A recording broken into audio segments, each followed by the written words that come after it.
안녕하세요, 신작가입니다. 삼성이 세계 1위 통신업체 미국 버라이즌과 8조 원 규모 장비 공급 계약을 했습니다. 이번 계약은 한국 통신장비 산업 역사상 최대 규모의 단일 수출 계약입니다. 그런데 역시나 일본에서 열폭의 목소리가 나오고 있고 일본은 놀라운 모습을 보여주고 있습니다.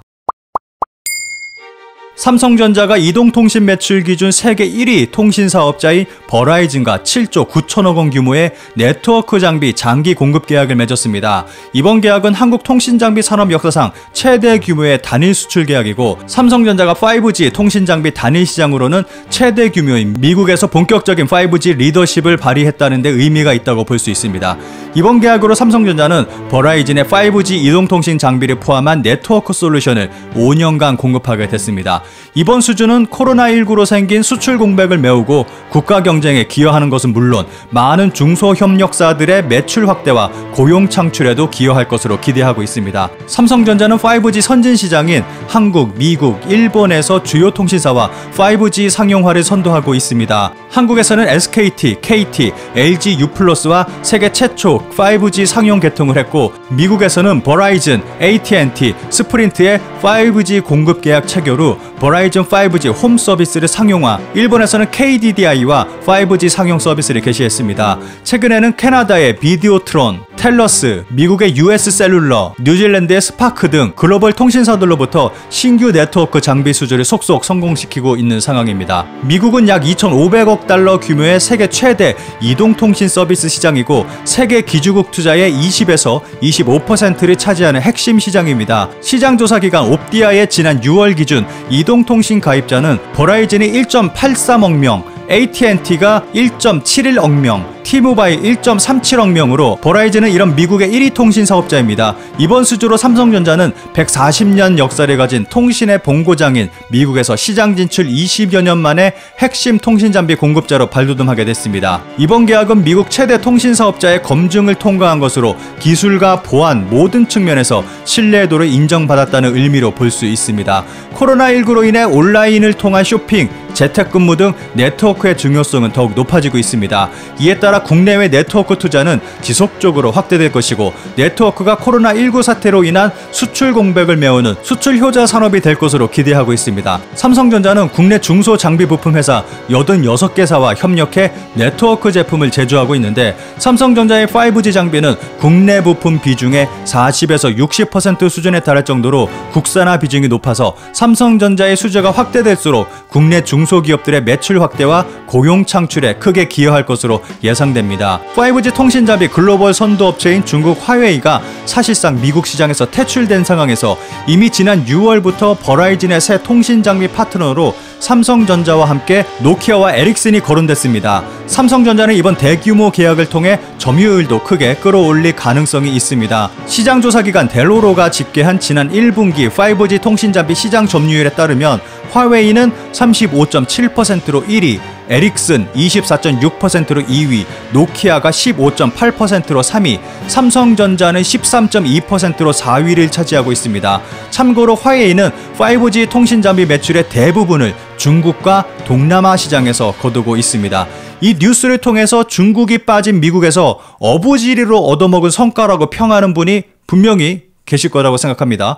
그런데 실력이 없으면 어부지리도 없습니다. 그만큼 삼성의 기술력이 뛰어난 것이고 현재 이런 상황은 우리에게 커다란 기회로 다가오고 있다는 것을 명심해야 합니다. 이 가운데 삼성은 탈중국도 착실히 진행하고 있습니다. 중국은 경제성장과 함께 임금도 가파르게 오르고 있습니다. 대표적으로 최저임금이 가장 높은 상하이는 2008년 이후 10년간 10배 이상 뛰었습니다. 최저임금이 하나 약 34만 5,600원을 넘는 지역 중에는 상하이와 함께 삼성전자의 공장이 있는 텐진도 포함됩니다. 중국 생산에 메리트가 떨어진 삼성전자는 현지에서 발을 빼고 있습니다. 지난해 중국 스마트폰 생산 라인을 완전히 천수시켰고 지난달 장쑤성 수저우 공장 PC 조립 생산 라인 운영도 중단했습니다. 이어서 이번에는 중국에 남은 마지막 TV 생산기지 가동을 중단하게 됐습니다. 중국, 베트남, 일본과 같은 미래가 불확실한 공산국가에서 사업을 하는 것은 굉장히 리스크가 따릅니다. 5G 초점 초창기에 워낙 한국에서 공격적으로 투자했기 때문에 삼성전자가 빠르게 점유율을 치고 올라왔지만 본격적으로 미국, 중국은 물론 호주, 유럽에서도 투자를 시작해 기존 통신장비 업체인 화웨이, 에릭슨, 노키아 톱3 위주로 점유율이 공고화하는 추세가 나타나고 있습니다. 이런 분위기 가운데 이번 삼성전자의 미국 버라이즌과의 8조 원 규모 장비 공급 계약은 커다란 의미를 가지고 있고 앞으로 점유율 전쟁에서의 성과를 기대할 수 있는 소식입니다. 반면 일본의 경우는 5G 기술 자체가 없는 상황입니다. 도쿄올림픽에 대한 열기가 뜨거웠던 2019년 9월 일본의 KDDI는 삼성전자와 스웨덴의 에릭슨, 핀란드의 노키아를 5G 장비 공급사로 선정했습니다. 삼성전자는 도쿄 등 수도권의 5G망 장비 공급을 시작했고 에릭슨과 노키아는 지방 5G망을 구축하게 됐습니다. 일본은 한국에 대한 수출 규제 상황임에도 불구하고 삼성 장비를 쓸 수밖에 없는 상황이었던 것입니다. 올해 6월 일본 1위 통신사인 NTT 도코모를 산하에 두고 있는 NTT그룹은 일본 5G 통신 장비 업체인 NEC 지분 5%가량을 인수한다고 밝혔습니다. 이번 지분 투자는 일본이 화웨이를 대체할 대항마를 육성하기 위한 것이라고 해석하고 있습니다. 사와다준 NTT 최고 경영자는 화웨이 현 상황이 일본에는 글로벌 시장 점유율을 올릴 수 있는 기회, 미중 관계는 계속 악화할 가능성이 큰 만큼 험난한 세계 정세 속에서 NTT는 리더가 되고 싶다고 말했습니다. NTT는 2030년까지 미국 AT&T 같은 유력 통신사의 5G망을 수주해 글로벌 점유율을 20%까지 끌어올리겠다는 포부를 밝혔습니다. 그런데 통신장비 시장은 기존 세대 서비스와의 호환성 규모의 경제로 인한 가격 경쟁력 등으로 화웨이, 에릭슨, 노키아가 사실상 과점하고 있는 상태고 이미 통신장비사들이 다음 세대인 6G 장비를 개발하고 있는 상황에서 늦어도 너무 늦었다는 평을 받고 있고 결국 기술 개발을 해봤자 일부 내수용에 불과하다는 것이 업계의 평가입니다. 한 통신장비 업계 관계자는 일본은 화웨이 장비 배제, 자국 통신장비사 우위라는 원칙을 이어가는 보수적 성향이 강한 곳이기 때문에 삼성이 KDDI를 제외한 다른 통신사에서 계약을 따내기는 쉽지 않을 것이라며 말했습니다.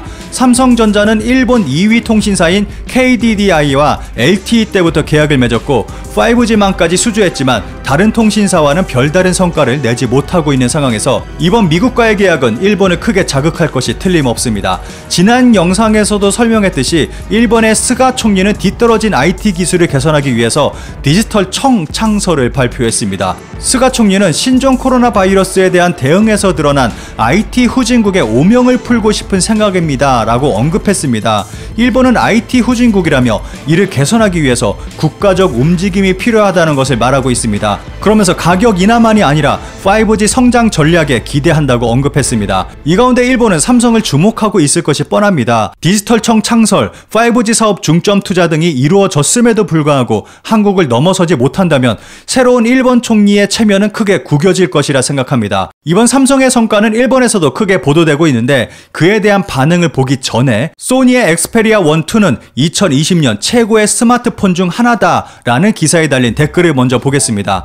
소니와 샤프는 어떻게든 스마트폰을 계속하려고 하는 기계가 보인다. 힘내길 바란다. 라쿠텐 모바일로 바꾸고 나서 아쿠오스로 했는데 이전에 사용하던 오래된 엑스페리아가 사용하기 쉬웠다. 배터리 용량 말고는 바이오도 그렇지만 너무 비싸다. 스마트폰 등을 싸게 해서 점유율을 빼앗아버리면 삼성이나 화웨이 등은 상대가 안 됐는데 우리는 LG 스마트폰을 날카롭게 비판하는데 일본은 일본 기업에게 무한한 응원을 보내고 있습니다. 그리고 가격을 싸게 하면 삼성은 상대가 안 된다고 합니다. 참고로 일본의 스마트폰 세계 시장 점유율은 1%입니다. 이번 삼성 건에 대한 댓글을 살펴보겠습니다. 일본 기업은 2년 약정, 갱신료 등이 있고 통화료도 비싸서 계약하고 싶지 않다. 그리고 계약 서류도 너무 많다. 또 기종 변경이나 통신사 이동 시 담당자는 느낌이 좋지만 플랜 변경이나 문제 문의 시 담당자의 너무 낮은 텐션도 싫다. 만약 일본에서도 해외의 모든 캐리어와 계약이 가능하고 전파도 닿는 환경에 조건을 비교해보면 일본 국민도 일본의 휴대폰 회사와는 계약을 하지 않는 내용일지도 모른다. 미국 대기업 3사 모두와 계약한 것이군요. 트럼프에게 배제당하지 않았으면 좋겠네요. 일본 기업도 잘 좀 해봐라 라고 일을 가는 건 나뿐인가? 이것도 사실을 왜곡하고 멋대로 해석하여 여론 조작을 하고 있는 것 같지만 화웨이와 너무 깊이 관여하고 있는 삼성과 한국에 대해 미국 정부로부터 상당한 압력이 가해졌기 때문에 일어난 거액 투자일 것이다. 미국 정부가 운영하는 국영방송 보이스 아메리카, 통칭 미국의 소리에서 삼성은 미중 어디에 붙을 것인가, 신뢰받으려면 미국에서 생산하고 일자리 만들어야 한다 라는 삼성에게 도저히 판단할 수 없는 테마를 들이밀어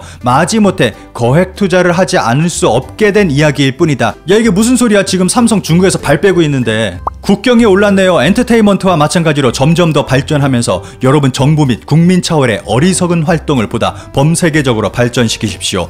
보다 당신들의 주장이 우와 이 녀석들 위험해가 되길 간절히 바라는 것과 동시에 당교의 길이 열리기를 바랍니다. 미중 마찰에서 어부지리를 얻은 것은 일본 기업이 아니라 삼성이었습니다. 푹. 야, 니네들은 실력이 안 돼서 어부지리도 안 된다 지금. 왜 일본은 삼성 같은 기업이 없는 걸까? 이해할 수 없다. 제주의 일본은 어디로 사라진 것일까? 댓글을 보고 있으니까 일본 네티즌들의 생각이 굉장히 복잡 미묘한 것 같네요.